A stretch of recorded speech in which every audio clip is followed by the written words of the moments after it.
L'ANRT, l'Association nationale pour la recherche et la technologie, a été créée en 1953 sur la volonté du gouvernement qui tout à la fois cherchait un lieu d'observation du fonctionnement des acteurs publics et privés de la recherche et du développement et de l'innovation, et en même temps un foyer de réponse à cette organisation pour avoir le ressenti des acteurs eux-mêmes.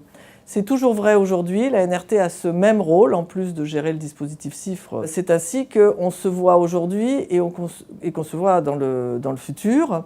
On souhaite que l'ANRT permette de fédérer les acteurs de la recherche publique et privée pour construire une intelligence commune au service du développement, de la création de valeur et de la compétitivité de la France.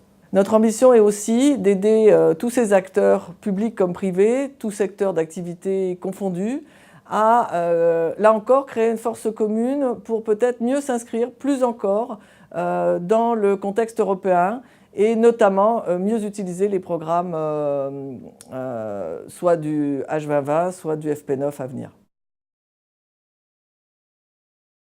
L'ANRT fédère, rassemble 350 membres.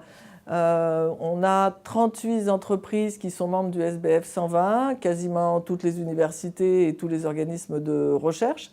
Mon ambition est d'augmenter plus encore le nombre de partenaires privés, qui sont déjà 170, mais je souhaite élargir notre surface de travail avec les partenaires privés, renforcer leur capacité à travailler ensemble sur des sujets de prospective, tout autant l'organisation du système français de recherche et d'innovation que des choses plus prospectives sur le numérique, la question de la recherche énergétique.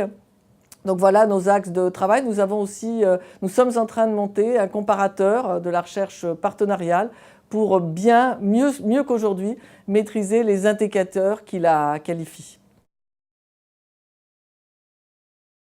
Parmi nos membres, nous avons bien évidemment le secteur de la santé qui est assez bien représenté. De la même façon, le secteur de la santé est un acteur, un utilisateur, un bénéficiaire du dispositif CIFRE. On peut regretter que le secteur de la santé n'utilise pas suffisamment ce dispositif pour des raisons qui sont peut-être encore à découvrir d'ailleurs. Chaque année, l'ANRT organise une revue annuelle des nouveaux usages et en 2018, elle sera dédiée à la santé connectée, qui bien évidemment va permettre de rassembler les acteurs de la galénique, de la technologie de la santé, évidemment du médicament, mais aussi les acteurs liés aux questions d'assurance et tous les aspects juridiques qui y sont associés.